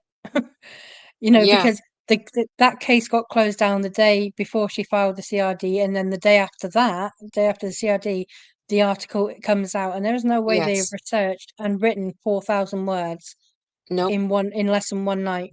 Nope. And Isn't that? there was a commenter on my channel. I can't remember her name at the moment, but I had like posted her comment because she had worked at a newspaper, of course much smaller, but I think for something like Yeah, 15 years. And she talked about articles like this and how long they are in the actual making because everything has to be verified and checked. And she said, yeah, someone like the New York Times, they've got a whole legal department that they would have met with and had them look over this stuff, like to make sure they were on the right side of the law. How yeah, did this get past all of them? And for myself, if someone brought a big, you know, story like this to me and they, said they had a subpoena, I would ask to see it, to report it on my channel, my little yeah, channel. I would want to see the subpoena. And the first thing I would do with that subpoena is look up the court case for myself, you know, yeah. in the actual filings of it to make sure that everything's legit. So, and that's just me. Why No, didn't the New and York you're Times right. do that? Why No, didn't you're the New York absolutely right. Times do that? And one of the things I raised about, because I know Stephanie Jones, when it comes to, like, she's got a plan B, right? If the subpoena is not legit, here's plan B, the Speak Out Act, right? The Mm-hmm. problem I have with that is, and if you look at the subpoena, there is no mention of sexual harassment. So the New York Times cannot rely on that Mm-mm. um, subpoena, look at that case and Yeah, say, it's oh, about yes, broken this, that. contracts. Exactly. I And then said, right, but you it don't know sounds who you like have a contract with? They're does? You don't know exactly. who you Exactly. And you know what I said, right? The claims that's written out in the Van Zandt lawsuit, they sound exactly like um, Stephanie Jones's claims against Jen Abel, Mm, right down to the faithless servant act. mm, So yeah. I think they I don't know. I think they've taken the disgruntled, you know, I don't know whether it would have been done deliberately by Lively, so she could sit there and go, well, yeah, clearly this is Stephanie Jones has engineered it. Look, she's even put her, you know, her claims against her employee, which are they were filed in that court originally. They were filed in the Supreme Court as well, in the New York Supreme Mhm, Court. So I don't know. I've got a lot of problems with that, but I think my speculation is that the New York Times has taken on a new lawyer because I think things are getting a little bit stickier and there are going to mhm, be hard questions asked of them. mhm, Because even if they're dismissed as a party, they can still be a witness. They will cite privilege, but there will be some stuff that they can still get to. mhm. So, it's going to be a hard road, but It is. yeah, Yeah. I think everything is progressing as it should be. Yeah. What the bits that worry me are, you know, the outpouring of people who have nothing to do with the case trying to use Wayfarer and Justin Baldoni as some kind of scapegoat to make an Yep. example of, to Yep. set in this horrible law. Like I say, I'm happy with the law insofar as at the end of it, if you win, you get extra this and extra that, to compensate you fairly.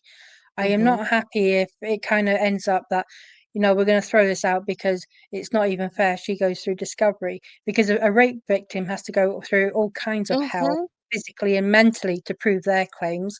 So, Mhm. are we going to start doing away with that?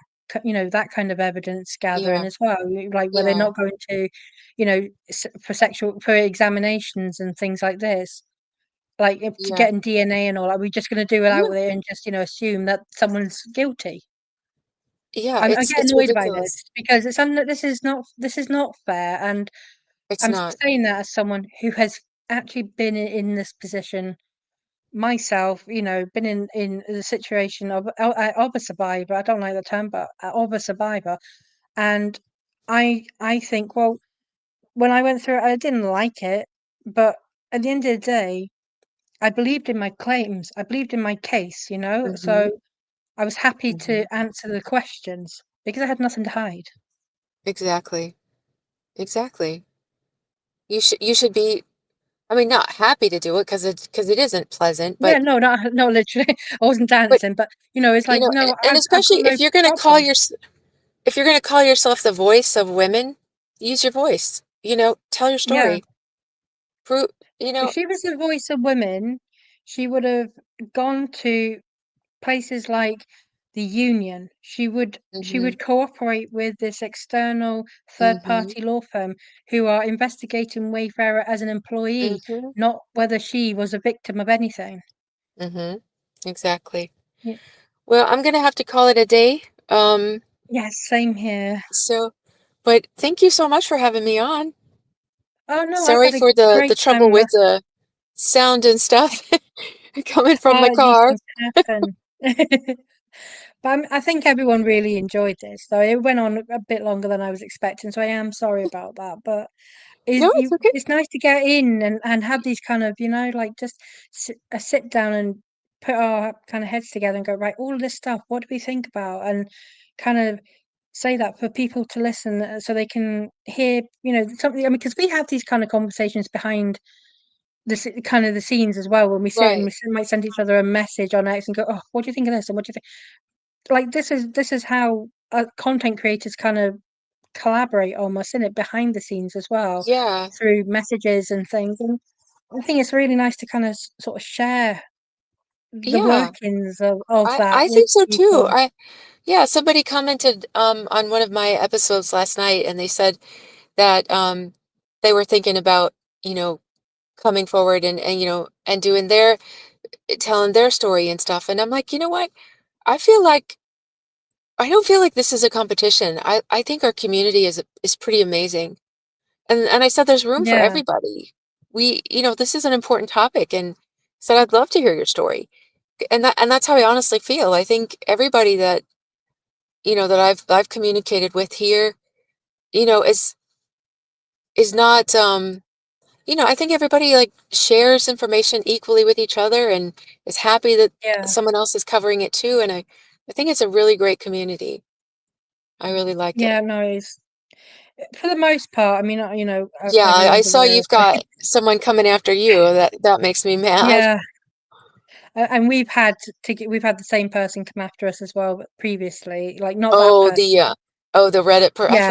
I forgot about Yeah. Reddit. Just like, Yeah. because We've had that. I told everybody, unless it's something serious, like someone's trying to track me down again, I'm like, Yeah. I don't need to hear it. I don't want to hear it.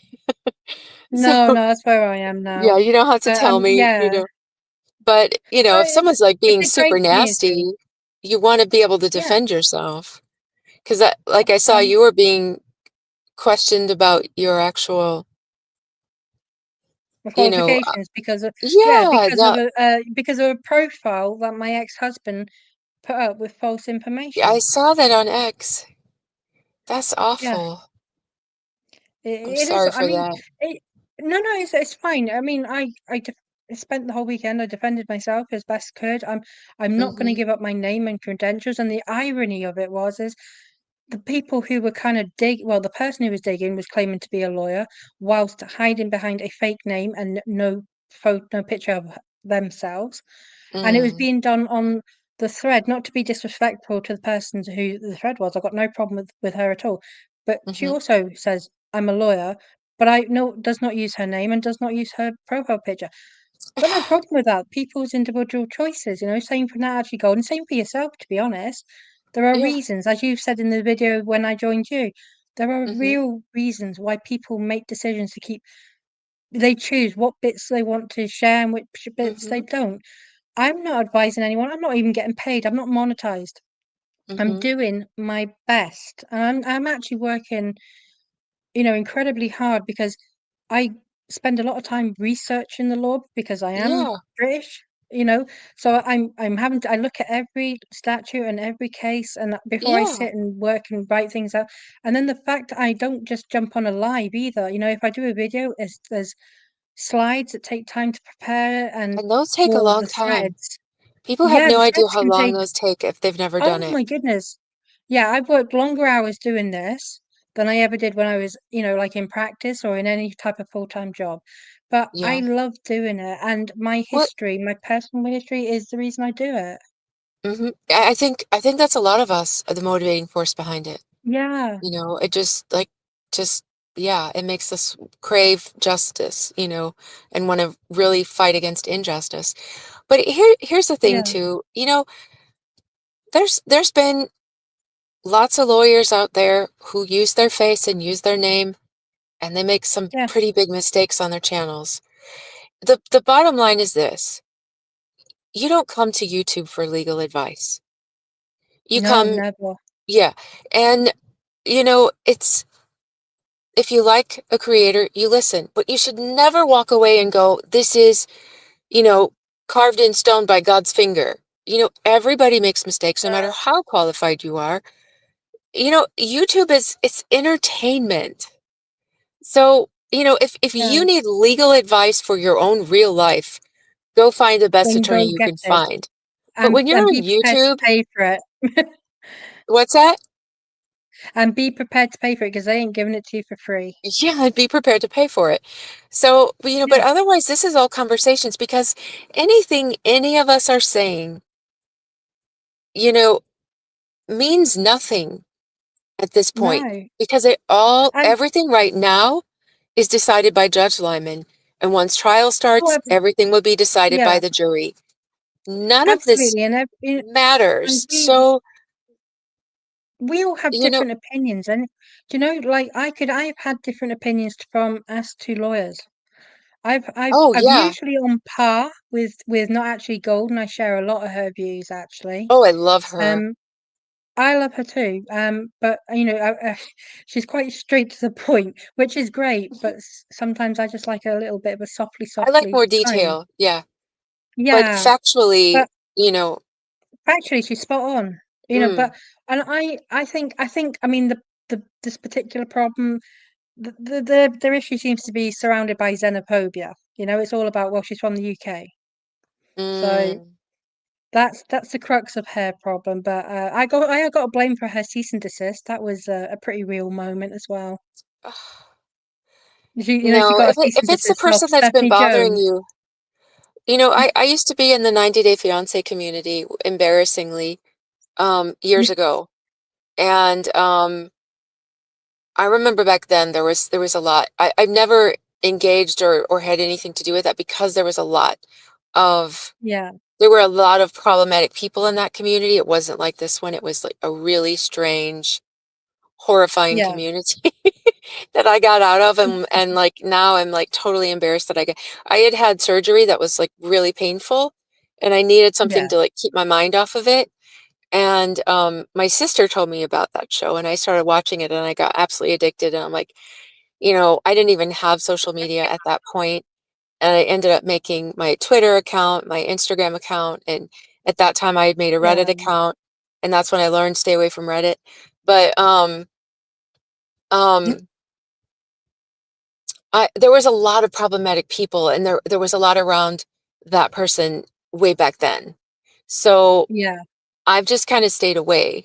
And then that's the only reality TV I ever even watched. So, any of the rest of the stuff that in any of those kinds of communities, I've never been anywhere near Well, any of that. no, So, I mean, Reddit's been very good to me, very supportive. So, have they? as a platform, I mean, I'm not on there all the time and posting forever, but they use my stuff, and they kind of, Mm-hmm.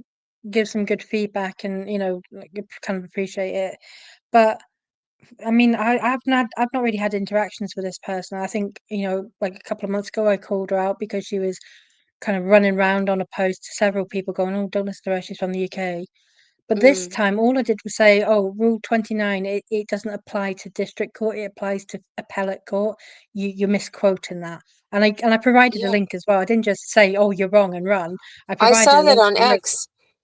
I know," And and she said I she was didn't like, I "I'm didn't look yelling at no, Cornell. I looked at the federal rules, and I'm like, you didn't look at the federal rules if you saw that no, because it's not there aren't any." there. If you just missed that it said appellate at the top, apparently, because Oh, it's not she there. she changed she changed her tune after Brian Friedman come out and said, "Well, I looked at the appellate court rules," and I was like, "Okay, so I was right then. Yeah, they are appellate court." That's all I said was they're appellate court rules. I didn't say anything else.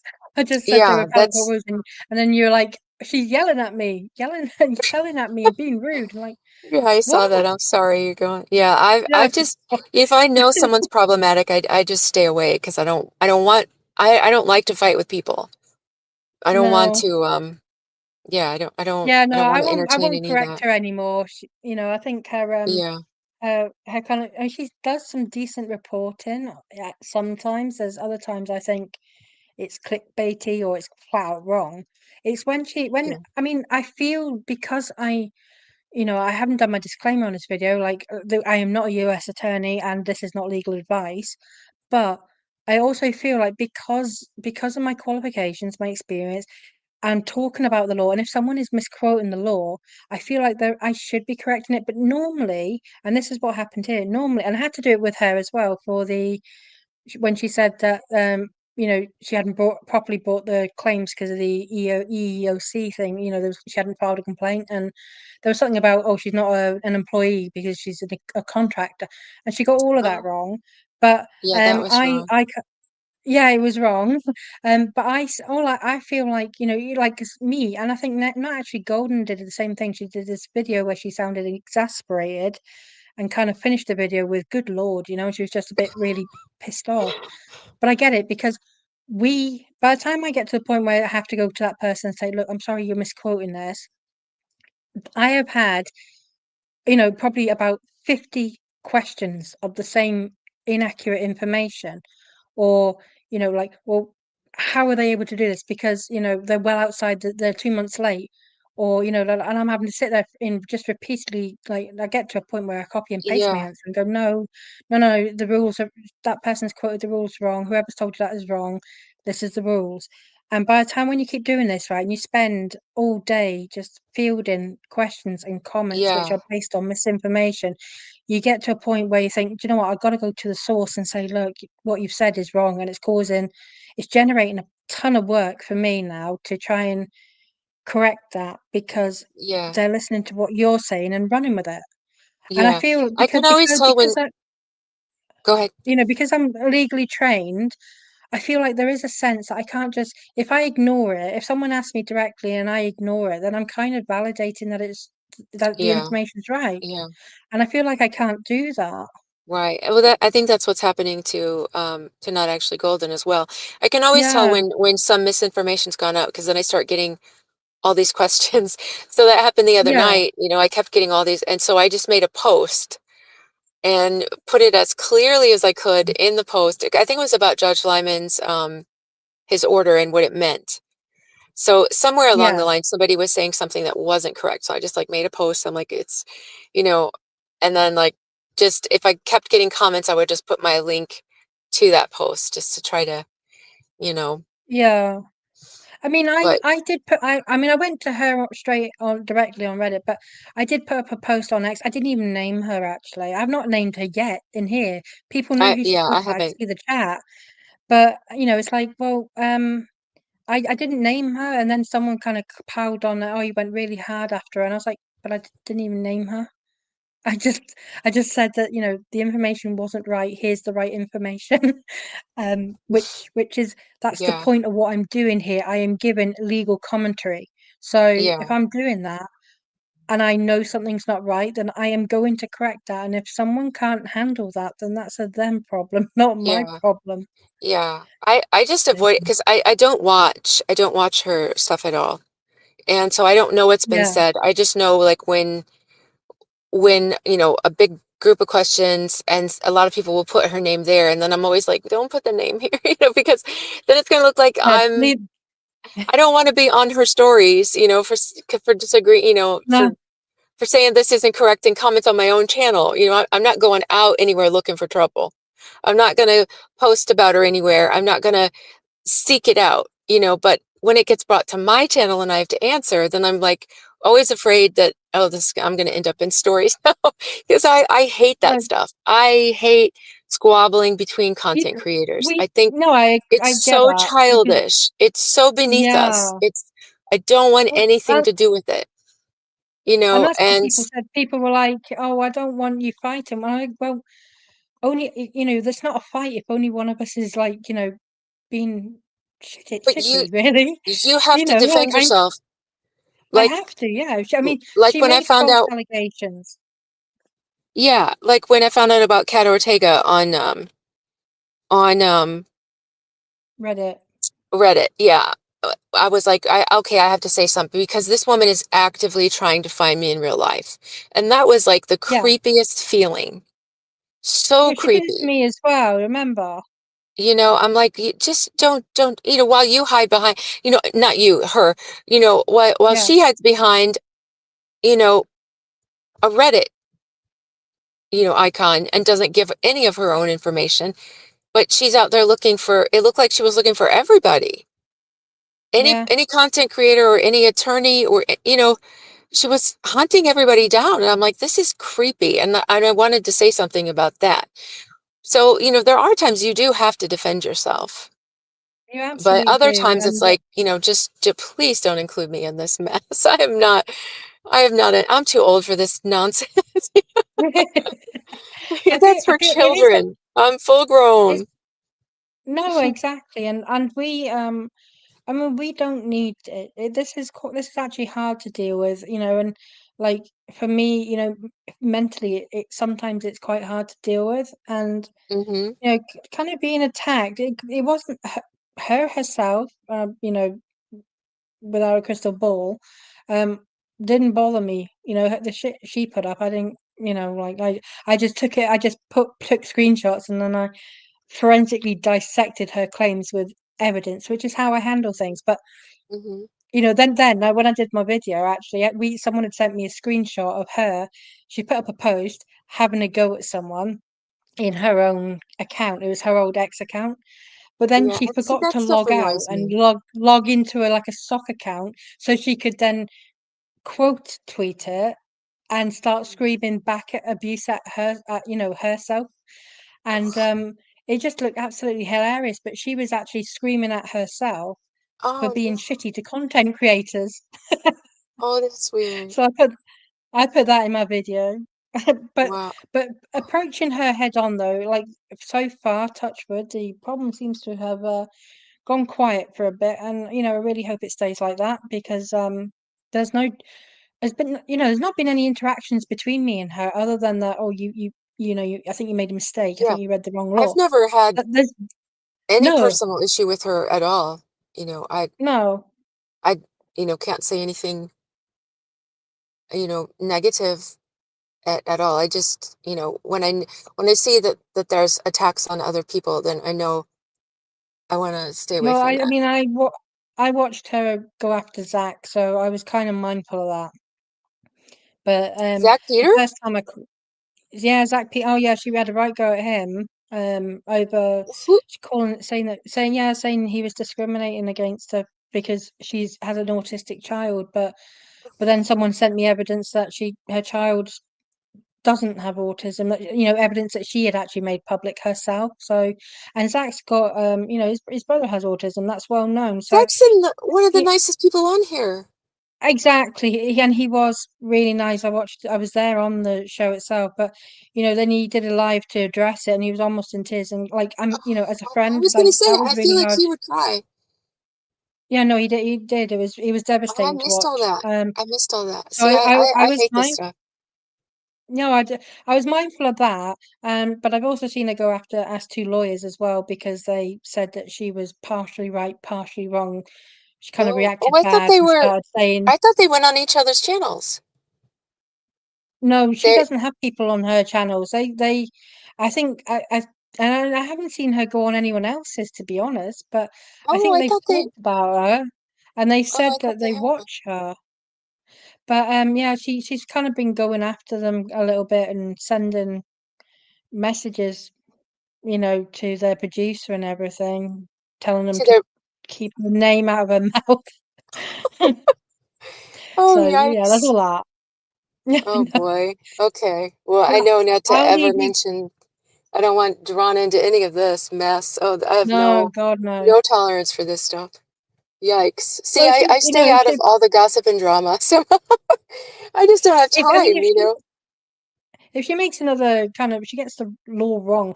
I mean, what's happened now is Reddit have actually kind of woken up to all of this anyway, all of this abuse that other creators get. And Mm-hmm. someone actually posted, normally their rules don't allow you to put up critical posts of content creators who are also Reddit like subreddit members who are active. But they changed that rule. They've now someone put up a post about her behavior to me, and then kind of gave other stuff about her lawsuits and things, and the moderators refused to take it down. And I think people, then she tried to sort of give legal advice. I think she said that she said that the with the ruling yesterday on the discovery, the emotional damages discovery, Mm-hmm. the advice she gave was that the claims were dead, and people were kind of like on Reddit as saying, well, I'm a lawyer and that's not true, and she was kind of pushing back. And then someone sent me a screenshot. And I found a link to Variety where the headline was her claims are dead. And I was like, oh, right. So she's lifted her legal source from Variety magazine. Awesome. Mm. That's all too messy for me. I know. Oh, there's real I problems know. in life to deal with I without know. Well, she's fighting got with Stephanie people. Jones to worry about at the moment anyway.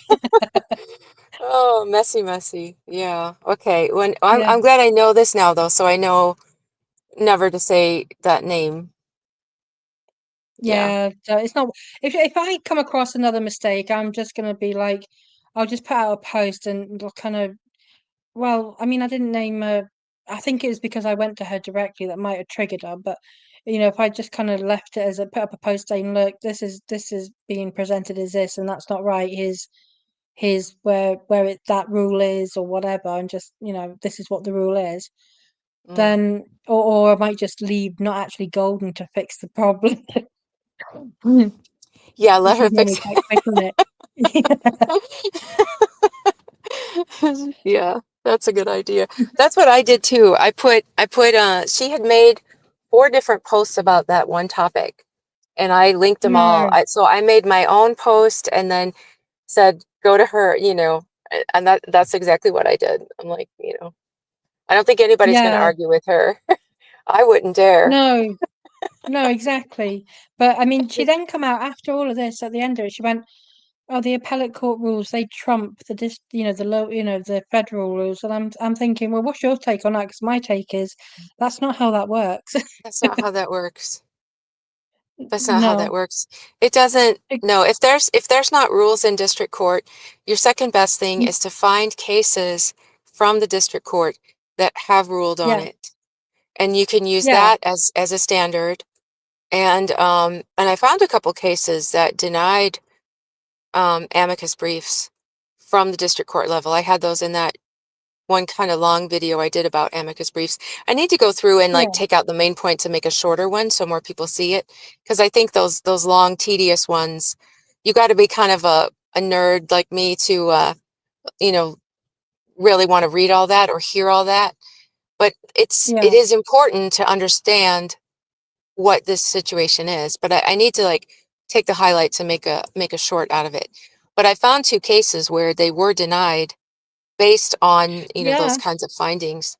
So yeah, that's your next best hope. And then if you can't find that, then you find but they don't apply really. You find what the appellate Oh, court and the Supreme Court does, but the judges that's don't have it. to listen to that. So your best bet really And is to find rulings in that district court level if there's no law on it. that's your evidence there that Hmm. that the appellate rules don't just automatically trump that. No, they don't. They sure don't. That that's why I No, was saying, well, no, absolutely not. she wasn't wrong. This doesn't prove she was right, because the judge is being asked to consider it. He doesn't have to, and the fact that he has discretion means that the appellate rule does not automatically apply. No, it doesn't But automatically apply.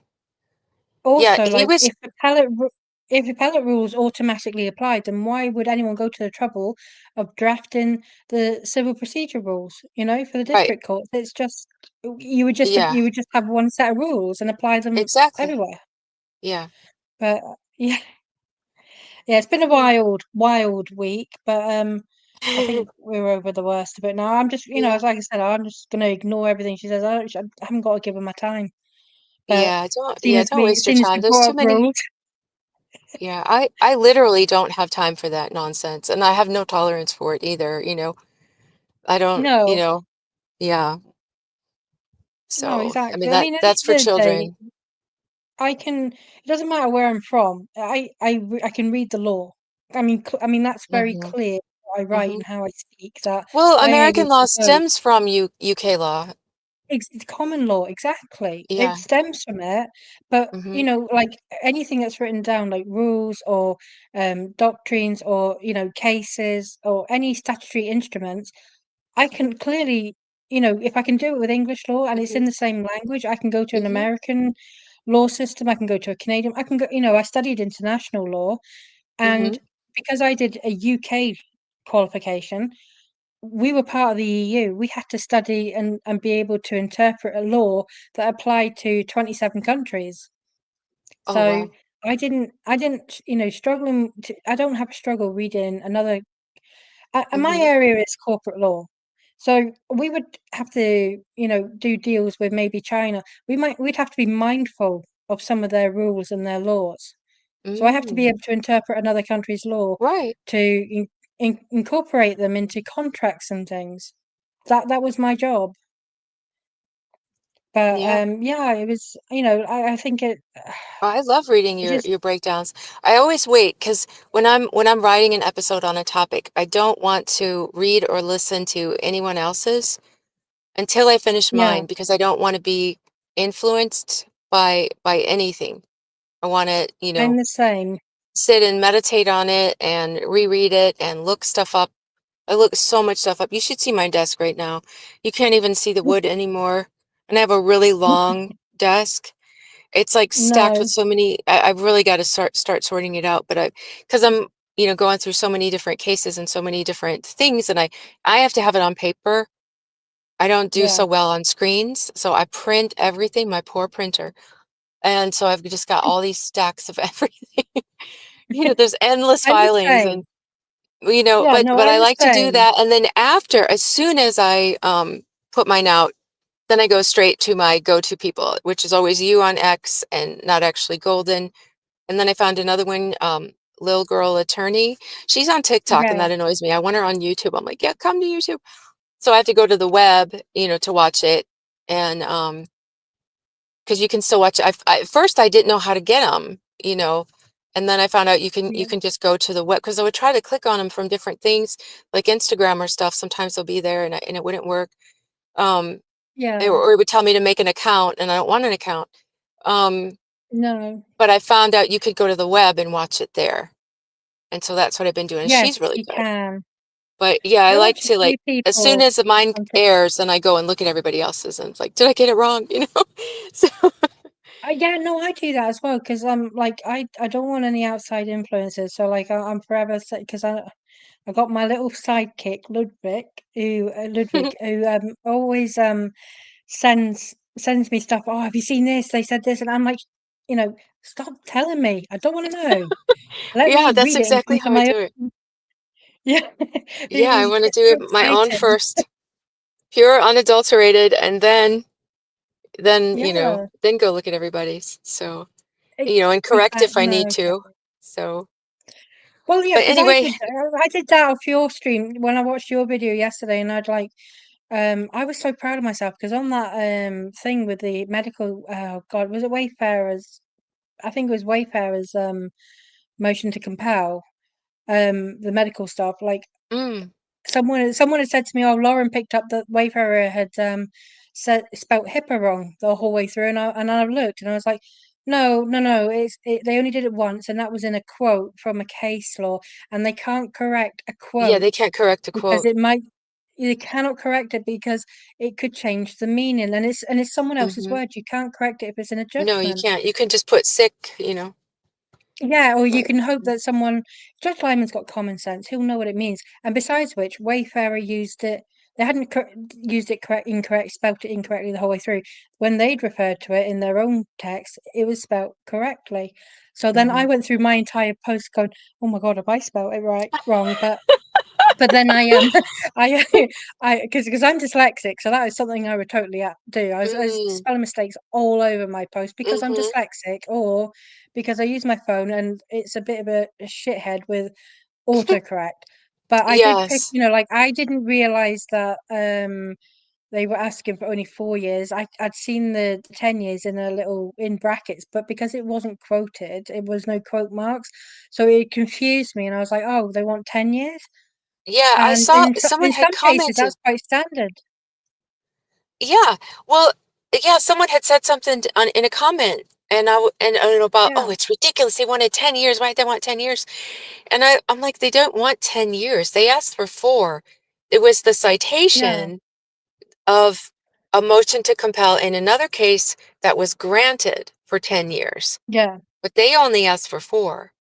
So, yeah. things See, get so mixed up by people who want to support Blake.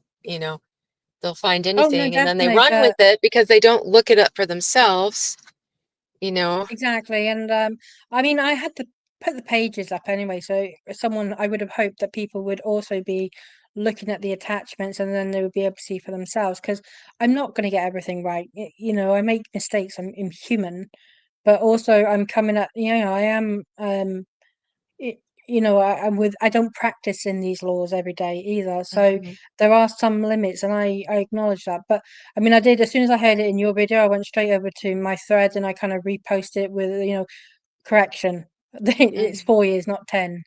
So which is what should be But we done, all make mistakes. We Oh do. We all yeah, make mistakes. It's just you got to be willing to fix it afterwards.